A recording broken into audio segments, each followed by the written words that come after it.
الحمد للہ وکفا وسلام علی عبادہ الذین اصطفیٰ اما بعد۔ قرآن مجید میں جہاں وضو کا ذکر کیا گیا وہاں جو 4 اعضاء بتائے گئے ہیں جن میں وضو کرنا ہوتا ہے ان میں پیروں کا بھی ذکر کیا گیا اور پیروں کو دھونے کا حکم دیا گیا۔ اعوذ باللہ من الشیطان الرجیم، یا ایھا الذین آمنوا اذا قمتم الی الصلاۃ فاغسلوا وجوہکم وایدیکم الی المرافق وامسحوا برؤوسکم وارجلکم الی الکعبین۔ اس میں حکم دیا جا رہا ہے کہ پیروں کو ٹخنوں سمیت دھونا ہے۔ اسی لیے اہل سنت والجماعت کے نزدیک وضو کرتے وقت پیروں کو دھویا جائے گا، کوئی بھی جگہ خشک نہیں رہنی چاہیے۔ لیکن آدمی جب خفین پہنے ہوئے ہو تو اس حالت میں اہل سنت والجماعت فرماتے ہیں کہ پیروں کے اوپر وہ بجائے ان کو دھونے کے وہ خفین کے اوپر مسح کر سکتا ہے۔ اور یہ قائل کیسے ہوئے جبکہ قرآن میں اس طریقے سے پیروں کو دھونے کا حکم ہے؟ اس کے باوجود وہ کیوں قائل ہوئے کہ خفین کے اوپر مسح کر سکتا ہے؟ وہ قائل ہونے کی وجہ یہ ہے کہ اس کے سلسلے میں بہت کثرت سے احادیث وارد ہوئی ہیں جن میں مسح الخفین کا ذکر ہے۔ حضرت مغیرہ بن شعبہ اور حضرت جریر بن عبداللہ بجلی رضی اللہ عنہما سے جو حدیثیں منقول ہیں وہ بہت مشہور ہیں، لیکن صرف انہی دونوں کی حدیث نہیں ہیں، ان کی حدیثیں تو بخاری، مسلم اور صحیح ستہ میں ہیں۔ بقیہ بہت سارے صحابہ کرام سے، حتیٰ کہ حافظ ابن حجر رحمہ اللہ نے ذکر کیا ہے کہ تقریباً 80 صحابہ کرام سے احادیث منقول ہیں جن میں مسح الخفین کا ذکر ہے۔ تو جب حدیث متواتر اس سلسلے میں آ گئیں، احادیث متواترہ اس سلسلے میں آ گئیں، تو تقریباً تمام اہل سنت والجماعت کا اتفاق ہو گیا کہ خفین کے اوپر مسح کیا جا سکتا ہے، ورنہ قرآن مجید کے ظاہر سے الگ ہٹنے کا کوئی سوال نہیں پیدا ہوتا تھا۔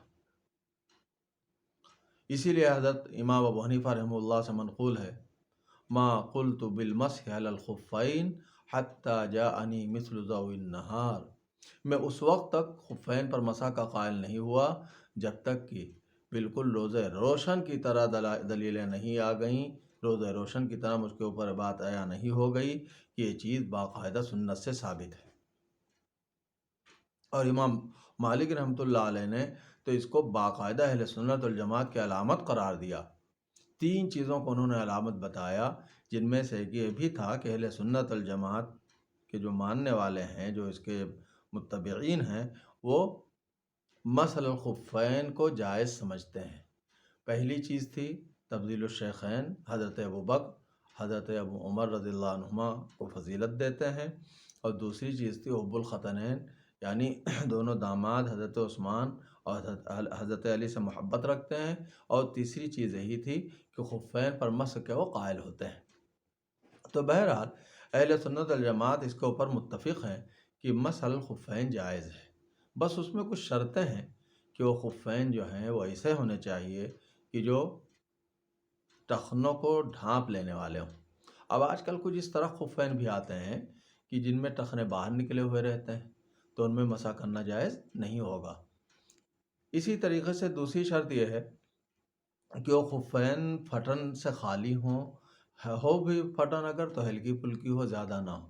اور اس کی حد بندی اس طرح کی جاتی ہے کہ ایک خف میں اتنی پھٹن نہ ہو، نہ ایک جگہ نہ کئی جگہ، کہ 3 انگلیاں اس میں تین چھوٹی انگلیاں اس میں جا سکتی ہوں۔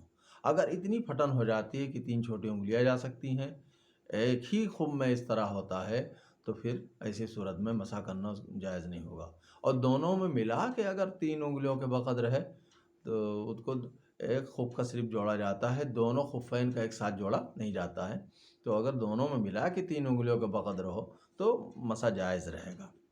بہرحال اب اس میں مسائل بھی ایک آدھ عرض کر دیں تو ایک بات تو یہ ہے، ایک سوال یہ ہے کہ یہ جو مسح الخفین ہے اس کا طریقہ کیا ہے؟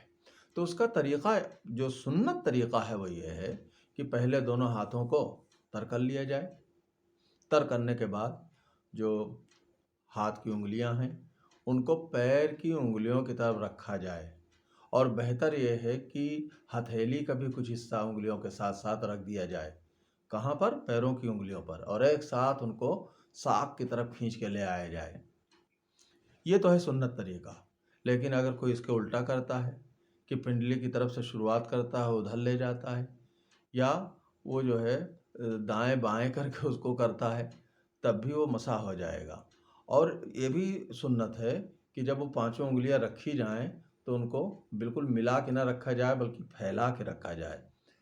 پیروں کی انگلیوں کو اوپر رکھا جائے اور کھینچ کے ادھر پنڈلی کی طرف لے آیا جائے۔ تو یہ تو ہو گیا اس کا طریقہ۔ جب مسح کرنا ہو تو اس میں کیا کرنا ہوتا ہے؟ تو اس میں ایک بات یہ ہے کہ دیکھیے، مسح تبھی کر سکتا ہے وہ جب خفین پہنی ہوں تو طہارت کے ساتھ، طہارت تامہ کے ساتھ پہنی ہوں۔ طہارت تامہ کا مطلب یہ ہے کہ وضو کر کے تب ان کو پہنا ہو۔ اگر کسی نے پہلے پیر دھو لیے اور خفین کو پہن لیا اور بقیہ وضو بعد میں کیا تو یہ خلاف ترتیب وضو ہے، لیکن بہرحال یہ بھی وضو مان لیا جائے گا اور یہ مانا جائے گا کہ وہ طہارت تامہ کے بعد ان کو پہنا گیا ہے۔ احناف کے نزدیک اس کو مان لیا جاتا ہے، لیکن احتیاط کے خلاف ہے۔ احتیاط اسی میں ہے کہ پورا پہلے وضو کر لے تب خفین کو پہنے۔ پھر جب خفین پہن لیا آدمی نے تو اس کے بعد پھر جب وضو ٹوٹے تو پھر اب اس میں جو ہے پورا وضو کر لینا ہے۔ بقیہ جب پیروں کو دھونے کی بات آئے تو بجائے پیروں کو دھونے کے خفین کے اوپر سے جو ابھی ہم نے طریقہ بتایا اسی کے مطابق مسح کر لینا ہے۔ پھر یہ کب تک رہتا ہے؟ تو جب ایک بار پہن لیا آدمی نے، اس کے بعد جب آدمی کو حدث پیش آتا ہے اس وقت سے اس کی مدت شروع ہوتی ہے۔ اور یہ کب تک رہتی ہے؟ مقیم کے لیے 1 دن 1 رات اور مسافر کے لیے 3 دن 3 رات، یعنی مقیم کے لیے 24 گھنٹے اور مسافر کے لیے 72 گھنٹے۔ اس طریقے سے یاد رکھ سکتے ہیں۔ اور اس کی شروعات کب سے ہوتی ہے؟ جب وضو کیا، خفین پہنے، اس وقت سے نہیں شروعات ہوتی ہے، بلکہ یہ سب کرنے کے بعد جب وضو ٹوٹا اس وقت سے اس کو گنا جاتا ہے۔ تو یہ خفین کے متعلق چند مسائل ہو گئے۔ بقیہ آج کل ایک مسئلہ یہ بھی ہے کہ موزوں کے اوپر مسح ہو سکتا ہے یا نہیں۔ بہت سے حضرات جو عرب جاتے ہیں، سعودی عرب جاتے ہیں یا دوسرے ممالک جاتے ہیں، وہ اکثر یہ سیکھ کے آتے ہیں کہ وہاں کے لوگ تو کرتے ہیں، لہذا وہ بھی کرنا شروع کر دیتے ہیں۔ تو دیکھیے، حدیث میں اس کا ذکر آیا ہے، موزوں کے اوپر مسح کرنے کا ذکر آیا ہے۔ حضرت مغیرہ بن شعبہ کی ایک حدیث ہے اور 2 اور صحابہ کرام کی حدیثیں بھی ہیں کہ مسح علی الجوربین، حضرت صلی اللہ علیہ وسلم نے جوربین کے اوپر مسح کیا۔ جوربین عام طور سے اس کا ترجمہ موزہ ہی کیا جاتا ہے۔ اسی بنیاد پر حضرات فرماتے ہیں کہ مطلقاً اس کے اوپر مسح کیا جا سکتا ہے۔ لیکن دیکھیے، یہ جو حدیث ہے اس کے اوپر بہت کلام ہوا ہے، بہت کثرت سے کلام ہوا ہے۔ کلام کس طرح ہوا ہے کہ امام ترمذی رحمۃ اللہ علیہ نے اگرچہ اس حدیث کو صحیح قرار دیا ہے، لیکن بہت کثرت سے ائمہ نے اس حدیث کو ضعیف کہا ہے، اور ایک راوی جنہوں نے جوربین کا ذکر کیا ہے ان کی بھول چوک بتایا ہے، بتایا کہ اکثر جو لوگ ہیں وہ مسح علی الخفین نقل کرتے ہیں، اکیلے فلاں ہیں اور فلاں ہیں، وہ صرف جوربین نقل کرتے ہیں۔ تو اسی بنیاد پر، صرف اس حدیث کی بنیاد پر تو اس کو نہیں مانا جا سکتا ہے کہ موضوع پر مسح کیا جائے۔ البتہ یہ مسئلہ ضرور ہے کہ حضرات ائمہ فرماتے ہیں کہ اگر موزے اس طریقے کے ہیں کہ ان کے نیچے اور اوپر چمڑا لگا ہوا ہے تو وہ بھی خفین کے حکم میں ہو جاتے ہیں۔ ان میں تقریباً سب کا اتفاق ہے کہ وہ بھی خفین کے حکم میں ہو گئے، ان کے اوپر مسح کیا جا سکتا ہے۔ یا نیچے اوپر دونوں طرف تو نہیں لگا ہے لیکن صرف نیچے لگا ہوا ہے، تب بھی اس کے اوپر مسح کیا جا سکتا ہے۔ اس لیے کیوں کیا جا سکتا ہے؟ اس لیے نہیں کہ وہ موزے ہیں، اس اعتبار سے نہیں، اس لیے کہ موزوں والی جو حدیث ہے یہ تو ضعیف ہے، بلکہ اس لیے کیا جا سکتا ہے کہ وہ خفین جیسے حکم میں آ جاتے ہیں۔ اسی طریقے سے اکثر ائمہ کے نزدیک اگر 3 شرطیں پائی جا رہی ہوں تو کسی بھی موزے پر، چاہے اس میں نیچے اوپر چمڑا لگا ہوا ہے اور نہ لگا ہوا ہو، کسی بھی موزے کے اوپر مسح کیا جا سکتا ہے۔ اور وہ شرطیں کیا کیا ہیں؟ وہ 3 شرطیں کیا کیا ہیں؟ پہلی شرط یہ ہے کہ تتابع مشی ممکن ہو، تتابع مشی ممکن ہو، یعنی مسلسل چلنا ممکن ہو، اور اس کی مقدار بتائی جاتی ہے کہ 1 فرسخ تک چلنا ممکن ہو۔ 1 فرسخ جو ہوتا ہے وہ 3 شرعی میل ہوتا ہے، اور 3 شرعی میل کی مقدار کتنی ہوتی ہے؟ 5 کلومیٹر 484 میٹر، 5 کلومیٹر 484 میٹر اور 40 سینٹی میٹر، یعنی اس کو ہم کہہ سکتے ہیں کہ 5.5 کلومیٹر، لگ بھگ 5.5 کلومیٹر یاد رکھا جا سکتا ہے کہ اتنی دور چلا جا سکتا ہو۔ دوسری شرط یہ ہے کہ وہ اس طرح کے شفاف نہ ہو کہ اس کے اوپر پانی جب ڈالیں تو نیچے پہنچ جائے، اور تیسری شرط یہ ہے کہ وہ بغیر باندھے، بغیر گیٹس وغیرہ لگائے وہ پیر پر رک جاتے ہوں۔ 3 جب شرطیں پائی جائیں تو اکثر ائمہ کے نزدیک اس پر مسح کیا جا سکتا ہے۔ امام ابو حنیفہ رحمہ اللہ سے پہلے منقول تھا کہ نہیں، اس پر نہیں کیا جا سکتا، لیکن بعد میں ان سے بھی رجوع کرنا ثابت ہے۔ لیکن عام جو موضع ہوتے ہیں جن میں سب شرائط نہ پائی جائیں، اور بازار میں جو عام طور سے موضع ملتے ہیں ان میں شرائط نہیں پائی جاتی ہیں، تو یہ عرب علماء تو اس کے قائل ہیں، لیکن ہمارے ہندوستان کے علماء، چاہے وہ احناف ہوں، چاہے شوافے ہوں، چاہے اہل حدیث ہوں، سب متفق ہیں اس پر کہ ان کے اوپر مسح نہیں ہو سکتا ہے۔ لوگ سمجھتے ہیں کہ احناف کا اور جو ہے اہل حدیث حضرات کا اختلاف ہے، لیکن ایسی کوئی بات نہیں ہے۔ یہ کہنا چاہیے کہ آج کل کے عرب علماء کا اور ہندوستانی علماء کا یا یہاں کے علماء کا اختلاف ہے، اس لیے کہ یہاں جو ہندوستان کے اہل حدیث جو ماہر بڑے بڑے علماء ہوئے ہیں، انہوں نے بھی اس سے منع کیا ہے اور اس سے روکا ہے۔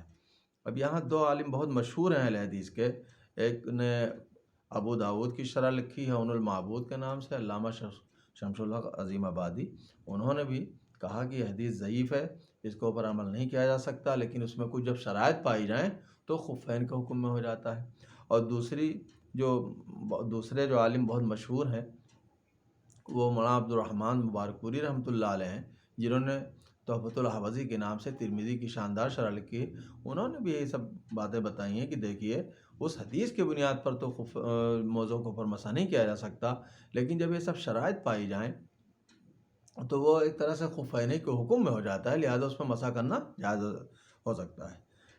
لیکن اس میں بہرحال چونکہ بہت بڑی تعداد ہے عرب علماء کی اور اس کی قائل ہے، لہذا اگر کسی کو ان کے دلائل سمجھ میں آتے ہیں اور وہ کر رہا ہے تو اس کے اوپر سختی نہیں برتنی چاہیے، بہرحال ان کے اپنے دلائل ہیں۔